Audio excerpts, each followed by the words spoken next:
Final Fantasy VII is a game. Final Fantasy VII Remake, released in 2020, is a new take on the hit classic Final Fantasy VII. With the original coming out in 1997, this remake was highly anticipated and highly requested by fans.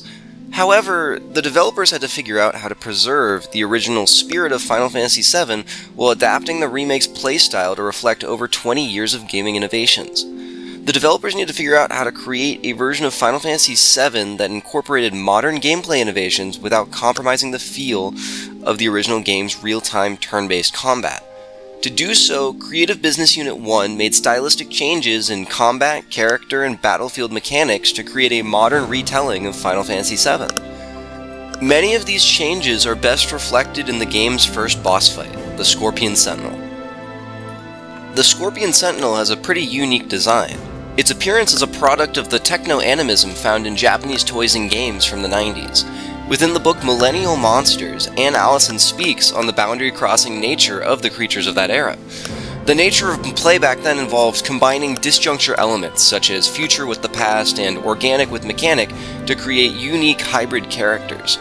The strengths of many of these characters' designs drew from a mixture of animalistic features and cyber-technological structures. Just like our Scorpion Sentinel is a combination of both, arachnid, insect, and machine. Its name alone gives away the inspiration behind the mech's legs and tail. Combined with the militarized turret hands and humanoid metallic torso, the Scorpion Sentinel's design evokes a sense of militarized danger. However, before players can even confront this scorpion-shaped machine, they must guide Cloud and Barret through Mako Reactor 1.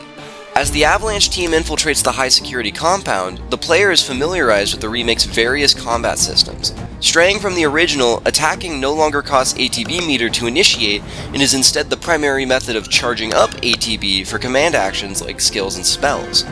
Players also have the freedom to move their characters around the battlefield, which is a major change compared to the original stationary combat style. Character movement and a faster combat speed combine with the original's command system to create a smooth, high-octane experience that encompasses the feel of the original real-time turn-based system. Funnily enough, recreating the feel of the combat system meant switching the source of mid-battle urgency away from the command menu towards charging the command menu. In the original Final Fantasy VII, you kind of just waited for the bar to fill up before you could do anything. Once your meter was full was when the action began. You scrambled to decide what action to take. Take too long figuring out your battle plan, and your enemy would land extra attacks on you. Move too fast, and you may end up making a poor decision, like attacking instead of defending, healing, or using a support item. In Remake, the time spent outside of the command menu is the most impactful.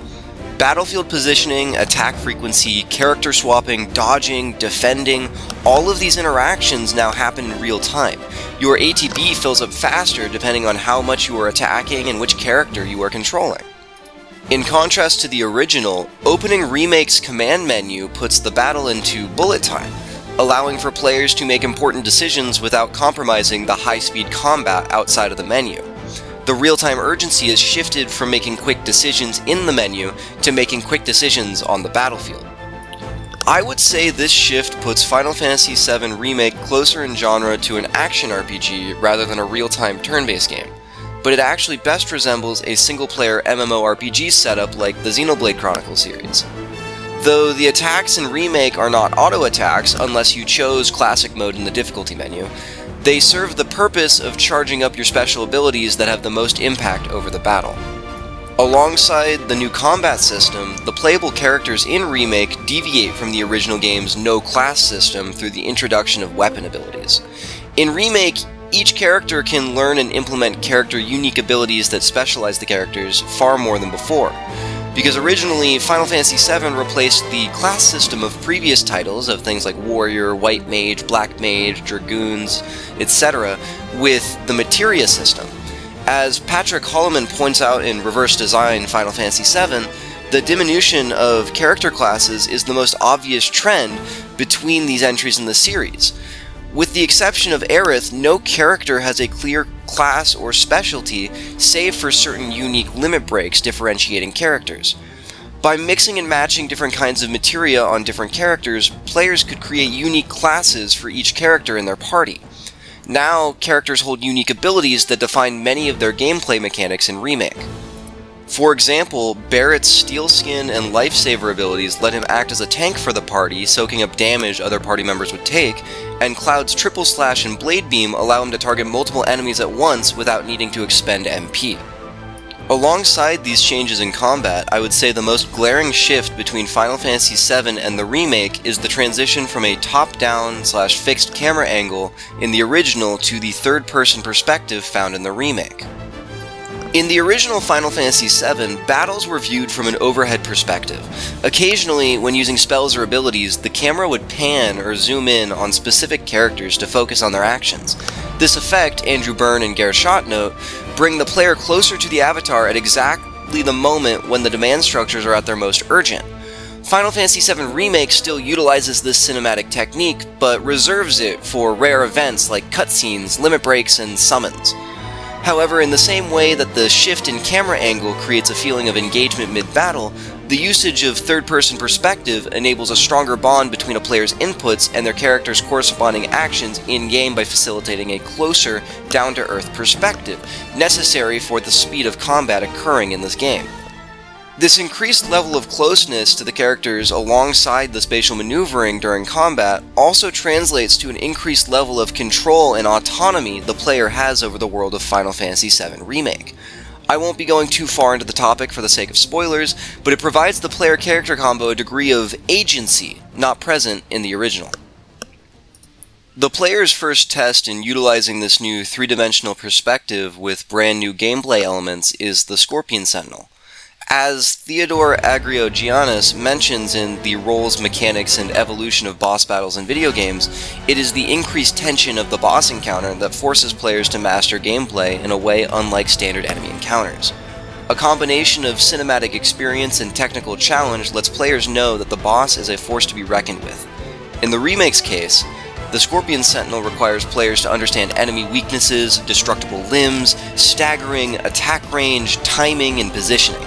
Commands like items and spells can be interrupted by enemy attacks, effectively wasting your valuable actions. This intense boss battle is combined with stunning visuals to induce sensory and challenge-based immersion. This sense of difficulty, along with the movie-like spectacle, help to immerse players into the flow of the remake. As long as players understand the remake's new combat system, they can enjoy destroying the Scorpion Sentinel with flashy finishers. However, the remake's boss is not just a one-to-one copy of the original's Guard Scorpion. In the classic version of Final Fantasy VII, the boss has two phases, with the second phase causing the machine to lift its tail. When raised, any damage dealt to the boss will result in a devastating counterattack. However, as long as the Guard Scorpion takes no damage, it will not activate the tail laser attack. The player can have Cloud and Barrett heal each other, defend, or simply wait out the raised tail stance to strategically avoid the laser. This boss mechanic teaches players the importance of intentional action within a time-sensitive combat system. That is, if you didn't read the prompt. In the original fight, a localization issue caused the words "attack while its tail is up" to flash on screen during this phase, effectively sabotaging many players' first encounters with the Guard Scorpion. Remake addresses this issue through several methods, but let me first discuss the tail laser in the remake. The Scorpion Sentinel's tail laser attack in Final Fantasy VII Remake retains its punishing qualities, but requires players to use battlefield terrain to their advantage to dodge it. In the remake, the tail laser will activate regardless of the players in action. If it lands on Cloud or Barrett, the party member will take serious damage. To avoid the beam attack, players can hide behind piles of debris conveniently created during the battle to block the laser's trajectory. This change in the tail laser's mechanics reflects a shift in emphasis from time-sensitive combat toward time and space-sensitive combat. This problem of teaching intentional play in the original is circumvented through the incorporation of multimodal media representations in the form of visual and audio cues.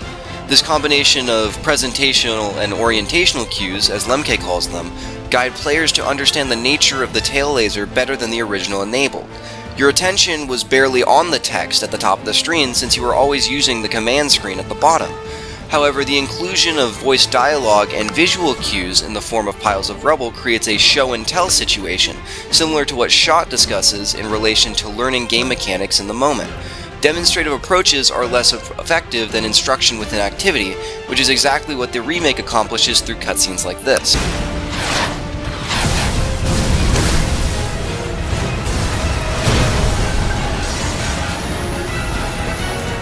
Watch the tail! You don't want to be hit by that laser. Huh? So, what do we do? Don't get hit!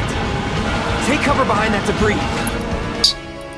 Though the execution of the tail laser changed form in Final Fantasy VII Remake, its intentions remain the same while extending beyond the scope of the original. Both forms of tail laser attacks encourage players to engage in a passive playstyle different from the aggressive combat that the game initially encouraged. It gives players the time to assess their party's condition while evaluating potential plans of attack. The key difference lies in how the change in game space has transformed between the titles. As Miguel Sicart discusses in Defining Game Mechanics, a mechanic is limited by the rules that apply to the game world. The shift in execution of the tail laser in Final Fantasy VII Remake is only made possible by the inclusion of character movement as a core game mechanic. By expanding the scope of gameplay from a command list to three-dimensional space, the remake enables the possibility of combat encounters more dynamic and complex than could ever be possible in the original Final Fantasy VII. And even if the player is yet to master every detail of Remake's gameplay, they are not overly punished by the Scorpion Sentinel. Rather than the Scorpion Sentinel wiping your party if you make a mistake, cough cough tail laser, it instead becomes a setback, like needing to spend ATB reviving a single party member or playing passively to recover.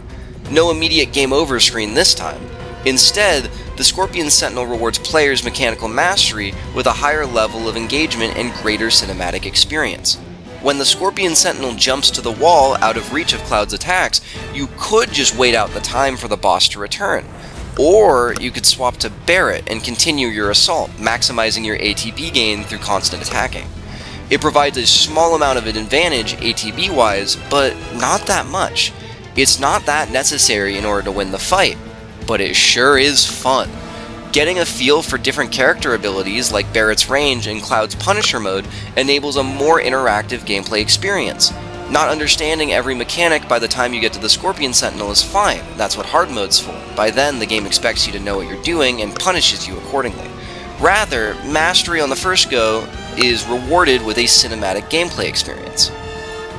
Though the gameplay of Final Fantasy VII Remake diverges from Final Fantasy VII, it does so with clear intention. The game stays true to the cultural influences of the 90s that influenced its production, while expanding the scope of its gameplay and visuals to match the hardware capabilities of the modern era. The Scorpion Sentinel is Final Fantasy VII Remake's strongest early game example that showcases the potential of reinventing gameplay mechanics while staying true to the execution of Final Fantasy VII's narrative feel. By using new technologies and techniques to reinforce the original game's values, Final Fantasy VII Remake's Scorpion Sentinel gives players a taste of what future chapters will have to offer.